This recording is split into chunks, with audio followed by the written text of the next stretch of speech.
الحمد لله نحمده ونستعينه ونستغفره ونؤمن به ونتوكل عليه ونعوذ بالله من شرور انفسنا ومن سيئات اعمالنا من يهده الله فلا مضل له ومن يضلل فلا هادي له واشهد ان لا اله الا الله وحده لا شريك له واشهد ان سيدنا ومولانا محمدا عبده ورسوله صلى الله عليه وسلم.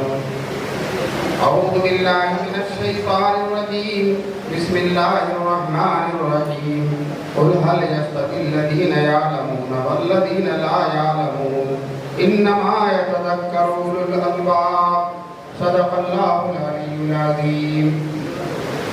حضرت صدر جلسہ، معزز اور محترم علماء کرام، محترم بزرگوں اور دوستوں، نوجوانان ملت، بڑی خوشی ہے اتنا سارا علماء کا مجمع کب ملتا ہے. ماشاءاللہ پورے آدھرا سے، پورے صوبے سے 800 علماء تشریف فرما. مجھے اس 800 پر حضرت نظام الدین اولیاء رحمۃ اللہ علیہ کے دربار کا ایک واقعہ یاد آ گیا. حضرت نظام الدین اولیاء رحمۃ اللہ علیہ کی مجلس میں 800 علماء تشریف فرما. انہوں نے ایک عالم کو حکم دیا کہ تم جنوب چلے جاؤ، جنوبی ان علاقوں میں چلے جاؤ.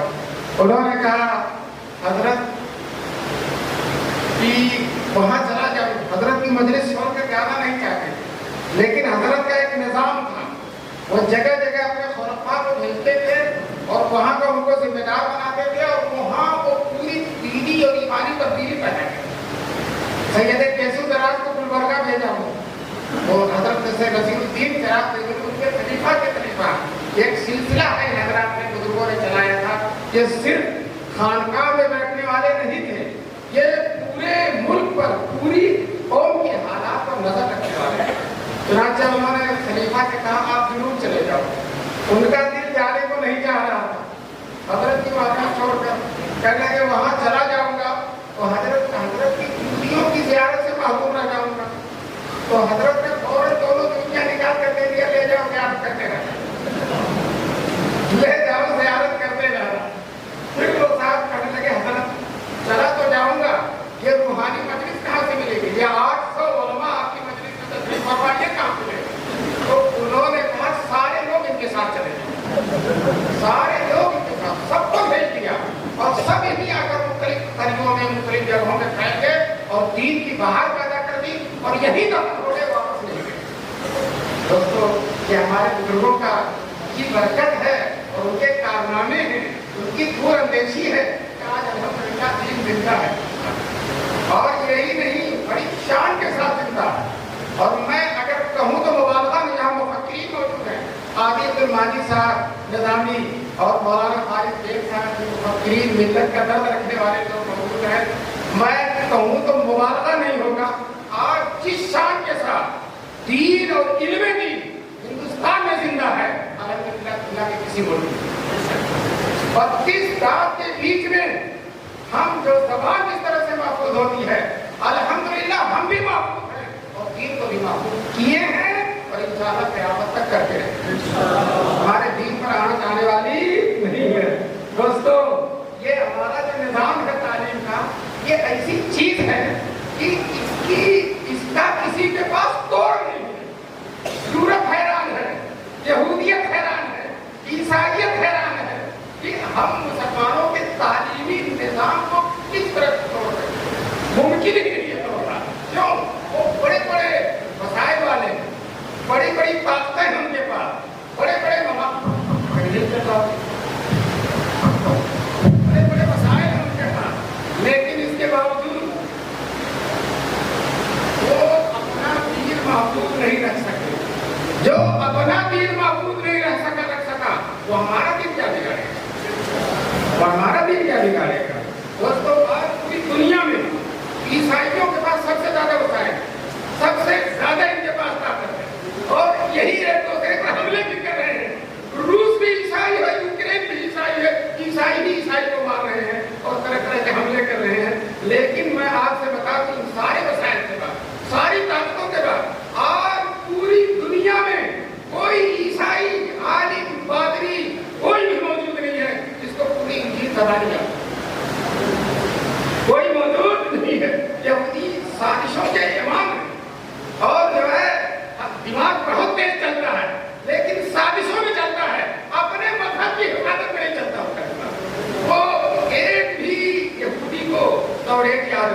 توریت یاد نہیں ہے، اتنے سارے مسائل ہیں، سب کچھ کر سکتے ہیں. ہم کہتے ہیں تم غلط توریت کو یاد نہیں کر سکتے تو غلط توریت کو صحیح تو کر لو، غلط توریت کو صحیح تو کر لو، لیکن اس کی بھی ان کے اندر کوئی طاقت اور قوت نہیں ہے.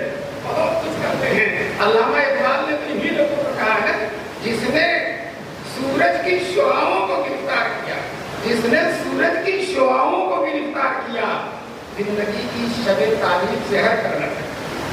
سورج کی شعائیں پکڑ کر گرفتار کر لیا اور ان سے طرح طرح کی چیزیں بنائی، بجلی بنایا، کرنٹ بنایا، کیا کیا بنایا، لیکن زندگی کی شب تعلیم سحر کر نہ سکا. ڈھونڈنے والا ستاروں کی گزرگاہوں کو، ڈھونڈنے والا ستاروں کی گزرگاہوں کو اپنے افکار کی دنیا میں سفر کر نہ سکا. ستاروں کی گزرگاہیں مان، اتاری ادھر جا رہا ہے، بہتری ادھر جا رہا ہے، مشتری ادھر جا رہا ہے، لیکن تم کدھر جا رہے ہو تمہیں پتہ ہی نہیں.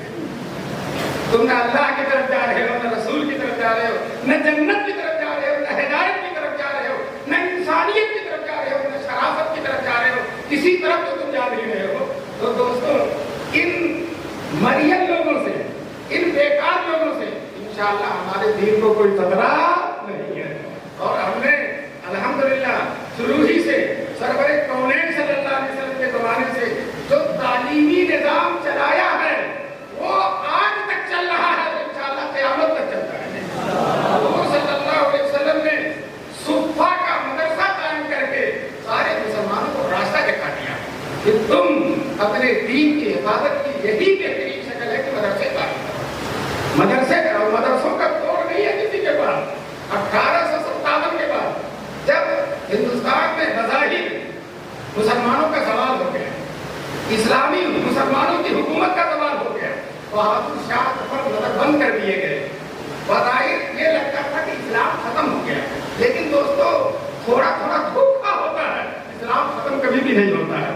دلی میں 1000 مدرسے تھے، انگریزوں نے سب کو ختم کر دیا. جامع مسجد کے سامنے اکبری مسجد تھی، جس مسجد میں مولانا اسماعیل شہید پیدا ہوئے تھے، جس مسجد میں پڑھ کر سید احمد شہید پیدا ہوئے تھے، شیخ الاسلام مولانا عبدالحی بخارنی پیدا ہوئے تھے، جس میں شاہ اسحاق درس دیتے تھے. انگریزوں نے اس مسجد کو جڑ سے اٹھا کر پھینک دیا، بنیادیں بھی کھڑا کر پھینک دیا. نہ یہ مسجد رہے گی، نہ انقلابی پیدا ہوں گے، نہ مسلمانوں کے رہنما اور پیشوا اور تارکین پیدا ہوں گے. انہوں نے اپنی ساری تقریریں کر دی، لیکن انہیں کیا خبر تھی، انہیں کیا خبر تھی کہ ہم دلی اجاڑ رہے ہیں اور دلی کی مسجدوں کو اجاڑ رہے ہیں، لیکن دیوبند سے ایسے قیادی پیدا ہو جائیں گے جو دلی ایک ایسا مدرسہ کھول دیں گے جو دلی کے تباہ شدہ ہزاروں مدرسوں کا کارنامہ بن جائے گا.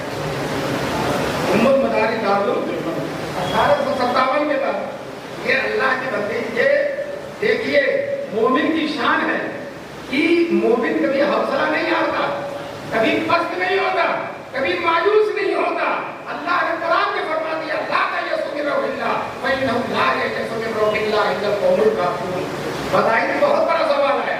حکومت ختم ہو گئی، تاجدار کو رنگون بھیج دیا گیا، اس کے بیٹوں کے سر قلم کر دیے گئے اور دلی میں مسلمانوں کا قتل عام ہو گیا، سارے مدرسے اور مسجدیں ختم ہو گئی. بظاہر انگریز یہ سمجھ رہا تھا ہندوستان سے اسلام ختم ہو گیا، لیکن دوستوں ان علماء نے خاص طور سے حاجی امداد اللہ مہاجر مکی، مولانا قاسم نانوتوی، مولانا رشید احمد گنگوہی، ان اور ایسے بہت سے علماء، ان حضرات نے راتوں میں اٹھ کر اللہ سے دعا کیا، تہجد میں گرم آنسو بہایا، میرے مولا اسلام کی حفاظت کی اس ملک میں کوئی سبیل پیدا فرما دے.